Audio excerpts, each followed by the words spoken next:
നമസ്കാരം സനുജി. നമസ്കാരം. കുറച്ച് നാളുകൾക്ക് മുന്നേ ഒരു റിയൽ കേരള സ്റ്റോറി എന്ന് പറഞ്ഞുകൊണ്ട് ഇവിടുന്ന് കൂടും പറിച്ചുകൊണ്ട് CPM-ൻ്റെ കുറേ ആൾക്കാർ ഇറങ്ങി പുറപ്പെട്ടു. ഒരു 16 വയസ്സായ കുട്ടിയെ കിട്ടിയിട്ടുണ്ട്. ഓടിവാട എന്ന് പറഞ്ഞുകൊണ്ടായിരുന്നു ഒരു ഓട്ടം. ഞങ്ങൾക്ക് പുതിയൊരു കേരള സ്റ്റോറി ഇറക്കാൻ സമയമായി. അങ്ങനെ അറഞ്ചം പുറഞ്ചം വരുന്നവരെല്ലാം, അതായത് ശിവൻകുട്ടി ആയിക്കോട്ടെ, വന്ന AR ആയിക്കോട്ടെ, എല്ലാവരും വന്നു.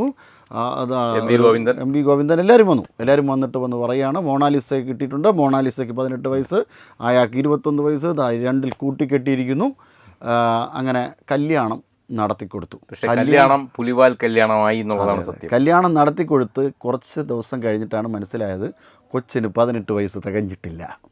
കൊച്ച് അത്രയും പ്രായമായിട്ടില്ലെന്ന് ഇവർക്ക് പിന്നെയാണ് മനസ്സിലായത്. എന്തായാലും ആകെ കുടുങ്ങിയിരിക്കുന്ന ഒരു പാർട്ടി അടപടലം തെണ്ടിത്തിരിയുന്നത് ആദ്യമായിട്ടാണ് കാണുന്നത്. അല്ല, അന്ന് തന്നെ നമ്മൾ ഹരി ഈ സംഭവിച്ച ദിവസം തന്നെ നമ്മൾ വൈകിട്ട് ഇതുപോലെ ഒരു അലമ്പ് ചർച്ച എടുത്തിരുന്നു. അന്ന് നമ്മൾ പറഞ്ഞിരുന്നു ശിവൻകുട്ടിക്ക് പല ഭാവങ്ങളും പല രൂപങ്ങളുമാണ്. കാര്യം നിയമസഭയിൽ ചെന്നാൽ താണ്ഡവൻ ശിവൻകുട്ടിയാണ്. ഇതിപ്പോൾ പോക്സോ ശിവൻകുട്ടി ആയേക്കുമെന്ന് അന്ന് ഹരിയാണ് തമാശ രൂപേണ പറഞ്ഞത്. പക്ഷേ ഇപ്പോൾ അക്ഷരാർത്ഥത്തിൽ ശരിയായിരിക്കുകയാണ്.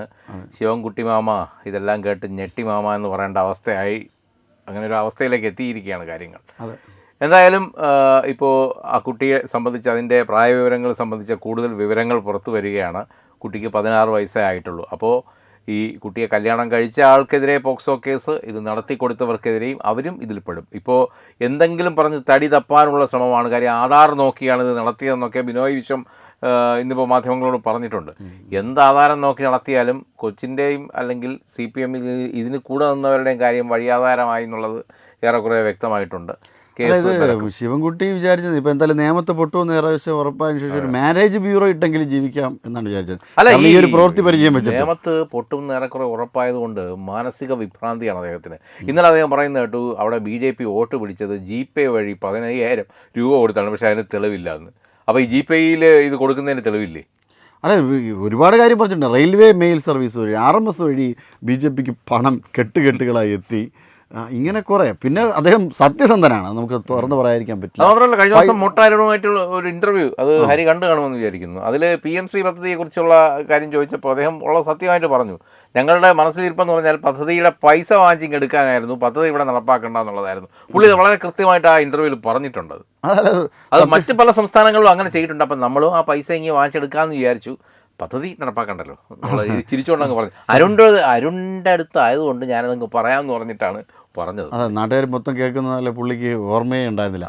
അത് മാത്രമല്ല, പുള്ളി ഇങ്ങനെ ഇതിൻ്റെ കൂട്ടത്തിൽ പറയുന്നുണ്ടായിരുന്നു ഈ പൈസ കൊടുക്കുന്നത്, അതായത് വോട്ടിന് പകരം പൈസ എന്നുള്ളതിന് വളരെ ലളിതമായി പുള്ളി ഒരു വ്യാഖ്യാനം നടത്തി. അതായത് ഈ വോട്ടിൻ്റെ സമയത്ത് ഒരു കട്ടൻ ചായയൊക്കെ വാങ്ങാൻ കുറച്ച് പൈസ കൊടുക്കുന്നത് പതിവാണ്, അല്ലെങ്കിൽ കുറച്ച് മുറുക്കാനൊക്കെ വാങ്ങാൻ വേണ്ടിയിട്ട് 10,000 1,000 2,000 ഒക്കെ കൊടുക്കുന്നത് വോട്ടിൻ്റെ സമയത്തൊരു പതിവാണ്, നാട്ടു നടപ്പാണെന്നാണ് പുള്ളി പറഞ്ഞത്.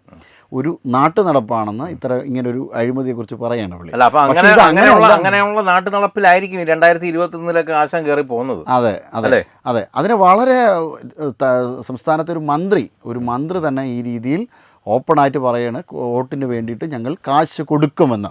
പക്ഷേ അതിനെക്കുറിച്ച് കേസെടുക്കാനോ അതിനെതിരെ ഒരു അന്വേഷണം നടത്തുവാനോ അതിനെക്കുറിച്ചൊന്ന് സംസാരിക്കുവാനോ ഇതുവരെയ്ക്കും ആരും തയ്യാറായിട്ടില്ലെന്നുള്ളതാണ് ഒരു വസ്തുത. ഇപ്പോൾ ഈ സംവാദത്തിനൊക്കെ രാജീവ് ചന്ദ്രശേഖർ ഇദ്ദേഹത്തെ ക്ഷണിച്ചു. രാജീവ് ചന്ദ്രശേഖർ തിരക്കായിരിക്കുന്ന സമയം നോക്കി ഇദ്ദേഹം തിരിച്ചും സംവാദത്തിന് ക്ഷണിച്ചിട്ടുണ്ട്. കാര്യം ഒരിക്കലും നടക്കില്ല.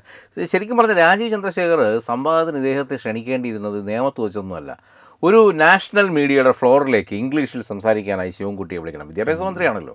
അപ്പോൾ എന്തായാലും അദ്ദേഹം അവിടെ പോയിരുന്ന് തറക്കട്ടെ. ആകെ കൂടെ പുള്ളിക്ക് അറിയാമെന്നുള്ള അഭ്യാസം പണ്ട് നിയമസഭയിൽ കാണിച്ചതാണ്. സ്ഫടികം ശിവൻകുട്ടി ആയ സമയത്ത് അദ്ദേഹം മുണ്ട് പറിച്ചടി മാത്രമാണ് അദ്ദേഹത്തിന് ആകെ കൂടെ അറിയാമെന്നുള്ളത്. മുണ്ട് പറിച്ചടിച്ചു, പിന്നെ അടിച്ചതിന് ശേഷം ഒന്ന് തറയിൽ വന്ന് അടിച്ച് വീണു, പിന്നെ അവിടെ നിന്ന് ബോധം കെട്ട് വീണു, അവിടെ നിന്ന് എടുത്തുകൊണ്ട് പോയി. അങ്ങനെ കുറച്ച് അഭ്യാസങ്ങൾ മാത്രമേ കുട്ടിമാവൻ അറിയാവൂ. ബാക്കിയുള്ള കാര്യത്തിലെല്ലാം അതിനുശേഷം പിന്നെ നമ്മൾ കണ്ടത് ദല്ലാൽ ശിവൻകുട്ടിയുടെ ഇപ്പോൾ പോക്സോ ശിവൻകുട്ടി. അല്ല, ഇടയ്ക്കിടയ്ക്ക് പുള്ളി പല രീതിയിലും വരാറുണ്ട്. ഇംഗ്ലീഷൊക്കെ പറഞ്ഞു കഴിഞ്ഞാൽ പുള്ളിക്ക് കട്ട വേവാണ്. ഒക്കെ ഹോട്ടലുകാരെടുത്തൊക്കെ അറിയാവുന്ന ഭാഷയിൽ ആരെങ്കിലും ഒന്ന് പറഞ്ഞു കൊടുക്കുക എന്നൊക്കെയാണ് ചെന്ന് പറയുന്നത്. അവരെന്തോ ഇംഗ്ലീഷിൽ സംസാരിച്ച് കഴിഞ്ഞപ്പോഴത്തേക്ക് നിങ്ങൾ അഞ്ചാതി വർത്താവനൊന്നും അല്ലെങ്കിലും നമ്മുടെ മാതൃഭാഷ മലയാളമാണല്ലോ ഹരി. അപ്പോൾ ഇവിടെ മലയാളത്തിൽ പറഞ്ഞാൽ പോരെ. ഇപ്പോൾ കേരള പോലും അല്ല, കേരളം ആണ്. അപ്പോൾ ഇവിടെ മലയാളം മതി എന്നുള്ളതാണ് വിദ്യാഭ്യാസ വകുപ്പ് മന്ത്രിയുടെ. അതെ അതെ. അല്ല, ഭാഷ അറിയാത്തൊരു തെറ്റല്ലേ. എന്തായാലും ഒന്നുമില്ലെങ്കിലും റഹീം പറഞ്ഞതുപോലെയോ അല്ലെങ്കിൽ നമ്മുടെ അതെ അതെ ഇദ്ദേഹം ശ്രീമതി ടീച്ചർ പറഞ്ഞ പോലെ A4 B4 ബോൾ എന്നൊക്കെ പറഞ്ഞുകൊണ്ടും അവിടെ ചെന്ന് പ്രശ്നം വിവരിച്ചു കൊടുത്തില്ലല്ലോ. അങ്ങനെ ഒരു ആശ്വാസമുണ്ട് ശിവൻകുട്ടിയെക്കുറിച്ച്. എന്തായാലും കാര്യങ്ങൾ അല്ല, എനിക്കിപ്പോഴും മനസ്സിലാവാത്തൊരു കാര്യം, ഇവരൊക്കെ വായിക്കുന്നത് ദാസ് ക്യാപിറ്റലും മറ്റു ഇതൊക്കെയാണ്. എന്നിട്ടും ഈ വിദ്യാഭ്യാസവും വിവരവും വെള്ളിയാഴ്ചയും 7 അയലോക്കത്തോടെ പോയിട്ടില്ല എന്ന് പറയുമ്പോൾ, അല്ല അതുകൊണ്ടാണ് ദാസ് ക്യാപിറ്റൽ വായിച്ചുകൊണ്ടാണ് ഈ പ്രശ്നം. പുള്ളിക്ക് തന്നെ ഒരു അന്തവും കുന്തവും ഇല്ലാത്ത ഇത് എഴുതി പിടിപ്പിച്ചത്. പുള്ളിയുടെ അമ്മാവനാണെങ്കിൽ സൈദ്ധാന്തികനാണ്, കമ്മ്യൂണിസ്റ്റ് സൈദ്ധാന്തികനാണ്, കമ്മ്യൂണിസ്റ്റ് ആചാര്യനാണ്. അല്ല, കാൾ മാർക്സ് തന്നെ ഈ ദാസ് ക്യാപിറ്റൽ എഴുതി പിടിപ്പിച്ചത് തന്നെ പുള്ളിക്ക് തന്നെ ഒരു വിവരം ഇല്ലാതിട്ട് എന്തോ പുകച്ചുകൊണ്ട് എഴുതി പിടിപ്പിച്ചതാണ്. അത് വായിക്കുന്നവർക്ക് മനസ്സിലായിട്ടില്ല, അത് എടുത്തുകൊണ്ട് വായിക്കുന്നവർ പുകയാവുന്നു എന്നുള്ളതാണ്. അതെ, അതുകൊണ്ടാണ് ഇങ്ങനെയൊക്കെ സംഭവിക്കുന്നത്. പിന്നെ പുള്ളിയുടെ അമ്മാവനൊരു സൈദ്ധാന്തികനാണ്, അദ്ദേഹം എല്ലാം വായിക്കുന്നുള്ളതുകൊണ്ട് ഒരുവിധം ബാലൻസ് ചെയ്ത് കാര്യങ്ങൾ മുന്നോട്ട് കൊണ്ടുപോകും. എന്തായാലും ഇപ്പം വോട്ട് പെട്ടിയിലായതുകൊണ്ട് നമുക്കുള്ള സത്യം പറയാം, ഈ നിയമത്തെ വോട്ടർമാർ പ്രബുദ്ധരാണോ ഇല്ലയോ എന്നുള്ളതിൻ്റെ ഏറ്റവും വലിയ, ഇനിയും ശിവൻകുട്ടി ജയിക്കുകയാണെങ്കിൽ മണ്ടന്മാരുടെ രാജ്യമാണ് നിയമമെന്ന് ഞാൻ പറയും, മണ്ടന്മാരുടെ താവളമാണ് നിയമമെന്ന് ഞാൻ പറയും, മണ്ടന്മാരുടെ ആസ്ഥാനമാണ് നിയമമെന്ന് ഞാൻ പറയും. കാര്യം എല്ലാം അറിഞ്ഞു വെച്ചുകൊണ്ട് വീണ്ടും ഇയാളെ ജയിപ്പിച്ച് വിട്ട് കഴിഞ്ഞാൽ സ്വയം ഈ മുഖത്ത് തുപ്പുന്ന ഒരവസ്ഥയാണ് നിയമം ചെയ്തു വയ്ക്കുന്നത്. അതെ അതെ അതെ. അല്ല, എന്തായാലും ഇനിയൊരു അവസരം ശിവൻകുട്ടിക്ക് കൊടുക്കില്ല. ശിവൻകുട്ടി ആൾ കുറച്ച് ഈ കിടുപിടി വേലകളൊക്കെ രാഷ്ട്രീയം മാറ്റി വെച്ചാലും ഈ പറയുന്നത് പോലെ വ്യക്തിപരമായി നോക്കുമ്പോൾ തന്നെ പുള്ളി എന്ത് മാനദണ്ഡത്തിൻ്റെ അടിസ്ഥാനത്തിലാണ് ഈ പുള്ളി വീണ്ടും ഒരിക്കൽ കൂടി MLA ആയി തിരഞ്ഞെടുത്ത് അടുത്തൊരു 5 വർഷം സഹിക്കേണ്ട ഒരു ഗതികേട് എന്ന് ആലോചിച്ച് നോക്കാം. പക്ഷെ തമ്മിൽ ഭേദമാണെന്ന് നമുക്ക് ചിലപ്പോൾ പറയേണ്ടി വരും. കാരണം ഇപ്പുറത്ത് കടകംപള്ളി സുരേന്ദ്രനാണെന്നുണ്ടെങ്കിൽ നമുക്ക് വീട്ടിൽ കയറ്റാൻ പറ്റില്ല. വീട്ടിൽ കയറ്റി കഴിഞ്ഞാൽ പുള്ളിയാണെങ്കിൽ റെയിൻകോട്ട് പദ്ധതിയുടെ ഉപജ്ഞാതാവാണ്. ഇപ്പം മഴയൊക്കെ വരുന്ന സമയമാണ്, ഇനിയിപ്പോൾ അങ്ങോട്ട് മൺസൂണിൻ്റെ സമയമാണ്. ചിലപ്പോൾ മണ്ഡലത്തിലുള്ള സ്ത്രീകൾക്ക്, പുരുഷന്മാർക്കൊന്നുമില്ല കേട്ടോ ഈ ഒരു സൗജന്യം, സ്ത്രീകൾക്ക് പുള്ളി സൗജന്യമായി റെയിൻകോട്ടൊക്കെ നൽകാനുള്ള ഒരു സാഹചര്യം കാണുന്നുണ്ട്. പിണറായി വിജയൻ്റെ അടുത്ത് ചോദിച്ചു കഴിഞ്ഞാൽ എന്തെങ്കിലും ഒരു കാര്യത്തിന് വേണ്ടിയിട്ട് അദ്ദേഹത്തിന് വീട്ടിൽ പോയി ചോദിക്കാൻ പറയും. വീട്ടിൽ പോയി ചോദിക്കാനാണെന്നുണ്ടെങ്കിൽ ഇവിടെ വരേണ്ട കാര്യമില്ല, അവിടെ ചെന്ന് ചോദിച്ചാൽ പോരെ. അപ്പം ഇങ്ങനെ ഓരോരുത്തർക്കും ഓരോ സ്പെഷ്യാലിറ്റിയാണ്. രാജീവാണെന്നുണ്ടെങ്കിൽ ആൾക്കാർ മനസ്സിലാവുന്ന രീതിയിൽ ഒന്നും പറയാറില്ല, അദ്ദേഹത്തിന് അത് പറയാൻ ഇഷ്ടമല്ല. ഈ നമ്മൾ ടഫ് സ്റ്റെപ്പ് മാത്രമേ എനിക്ക് അറിയാവൂ എന്ന പോലെയാണ് അദ്ദേഹം. അതേപോലെ തന്നെ നമ്മുടെ രാജേഷും അങ്ങനെയാണ്. അപ്പോൾ ഇങ്ങനെ ഓരോരുത്തർക്കും ഓരോ ഫേവറാണ്. പിന്നെ ഈ കുറേ ആൾക്കാർ ഈ ചിന്തയുടെ ട്രാക്കിലാണ്, ഒരു ചിന്തയില്ലാതെ എന്തെങ്കിലുമൊക്കെ വിളിച്ച് പറയും. ഇദ്ദേഹം തമ്മിൽ ഭേദം എന്തെങ്കിലും കാര്യം മലയാളം അറിയെങ്കിൽ എന്തെങ്കിലും വിട്ടിത്തമാണെങ്കിലും കുഴപ്പമില്ല, എന്തെങ്കിലുമൊക്കെ അങ്ങ് ആൾക്കാരുടെ അടുത്ത് പറയാറില്ല. അല്ല, ഏതായാലും ചിറ്റപ്പൻ സ്ഥാനം വെച്ചൊഴിഞ്ഞ് പോയതിനു ശേഷം ആ സ്ഥാനം ആർക്കെന്നുള്ള ചോദ്യത്തിന് ഉത്തരം പുള്ളി അങ്ങ് ഏറ്റെടുക്കുകയായിരുന്നു. അത് പുള്ളി അനുഭവത്തിലൂടെ കാണിക്കുകയായിരുന്നു. ഇവിടെ മറ്റാരും ആ സ്ഥാനത്തിന് വേണ്ടി അടിപിടി കൂട്ടണ്ട, ആ സ്ഥാനത്തേക്ക് ഏറ്റവും യോഗ്യനായ ആൾ ഞാനാണെന്നുള്ളത് കൊണ്ട് പിന്നീട് അങ്ങോട്ട് പുള്ളി തന്നെ ഒരുപാട് കാര്യങ്ങൾ അഭിനയിച്ച് കാണിച്ചു അല്ലേ മീഡിയയ്ക്ക് മുന്നിൽ. ഇനിയിപ്പോൾ ഏറ്റവും വിഷയം എന്ന് പറഞ്ഞു കഴിഞ്ഞാൽ ഇതിൽ എല്ലാവരും തൂങ്ങുന്നതാണ്. ഈ മൊണാലിസയുടെ പ്രശ്നത്തിൽ എല്ലാവരും തൂങ്ങുന്നതാണ്. ഗോവിന്ദൻ മാമനും തൂങ്ങും, ശിവൻകുട്ടി മാമനും തൂങ്ങും, റഹീം മാമനും തൂങ്ങും. അല്ല, ഇപ്പം ഇനിയിപ്പോൾ കഷ്ടകാലത്തിന് എങ്ങനെ ശിവൻകുട്ടി ജയിച്ചു കഴിഞ്ഞാൽ പോക്സോ കേസിൽപ്പെട്ട ഒരാളായിരിക്കുമല്ലോ നിയമത്തെ MLA എന്നുള്ളതാണ് ഇതിൻ്റെ വേറൊരു കാര്യം. അല്ല, പിന്നെ പുള്ളിക്ക് ജയിലിൽ കിടന്ന് എന്തെങ്കിലും ചെയ്യാൻ പറ്റുള്ളൂ. 2 വർഷം അതിനകത്ത് കിടന്നു കഴിഞ്ഞ് കഴിഞ്ഞാൽ ഉള്ള സ്ഥാനം കൂടെ പോകും. 2 വർഷത്തിന് മുകളിൽ ശിക്ഷിക്കുകയാണ്. അല്ല, മിക്കവാറും പുള്ളിക്കൊരു വകുപ്പ് ഉണ്ടാക്കി കൊടുക്കും, പോക്സോ.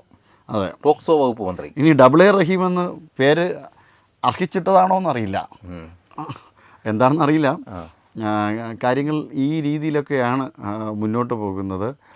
റഹീമിൻ്റെ കാര്യമാണെന്നുണ്ടെങ്കിലും ഈ ഗോവിന്ദൻ മാമൻ്റെ കാര്യത്തിലാണെന്നുണ്ടെങ്കിലും ഇവരെല്ലാവരും നല്ല രീതിയിൽ സഹകരിച്ചിട്ടുണ്ട്. ശരിക്കും ഇത്തരത്തിലുള്ള വള്ളിക്കെട്ട് ഏർപ്പാടുകളൊക്കെ ഇതെങ്ങനെയാണ് CPM-ൻ്റെ കയ്യിൽ മാത്രം വന്നു വീഴുന്നത്? അല്ലാതെ അവർ ഈ വിഷയം കോൺഗ്രസ്സുകാരന്മാരെ കുറിച്ച് പൊതുവേ പറയാറുണ്ട് മരപ്പൊട്ടന്മാരാണെന്ന്, പക്ഷേ അവർ ഇത്രയും വലിയ വള്ളിക്കെട്ടുകൾ എടുത്ത് വയ്ക്കാറില്ല.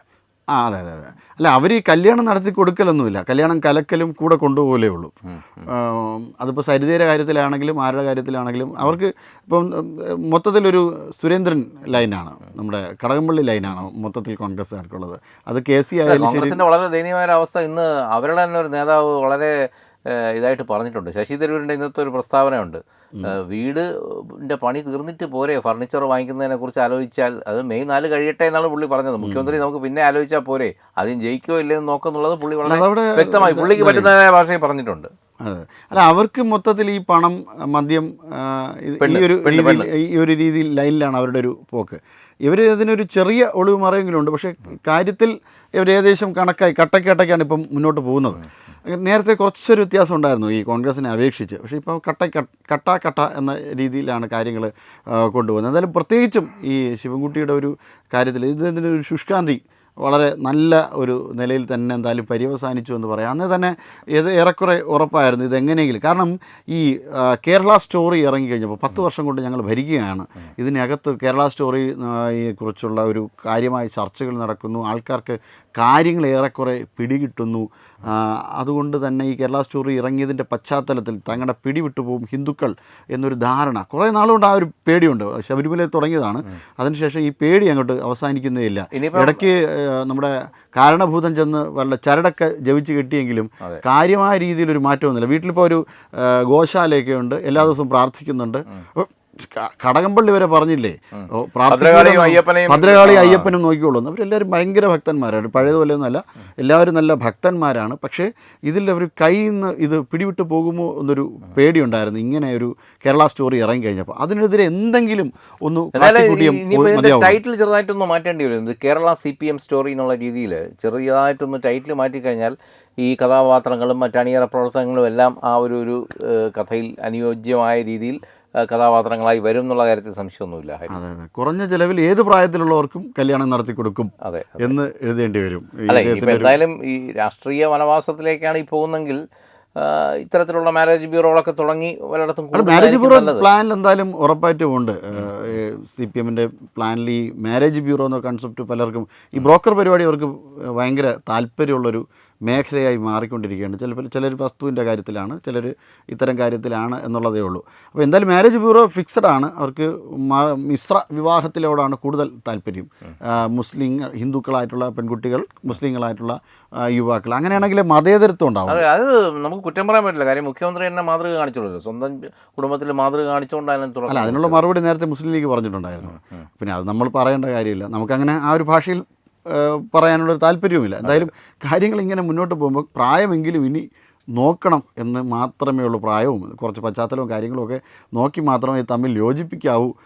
നിങ്ങൾ എന്ത് കല്യാണം, ആദ്യത്തെ പരിപാടി ആയതുകൊണ്ടാണ് അവർക്കൊരു അബദ്ധം പറ്റിയത്. ഇനി പോകെ മറ്റു കല്യാണങ്ങൾ നടത്തി വരുമ്പോഴത്തേക്കും, ഇപ്പോൾ ആദ്യം ഒന്ന് ഏതായാലും ഒരു കൊച്ചുകുട്ടി നടത്താൻ തുടങ്ങുമ്പോൾ ഒന്ന് വീഴും. ആ ഒരു വീഴ്ച മാത്രമാണ് കുട്ടിമാമൻ വീണത്. പണ്ട് നിയമസഭയിൽ വീണതുപോലെ ഒരു വീഴ്ച ഇപ്പോൾ വീണു എന്ന് മാത്രമേ ഉള്ളൂ.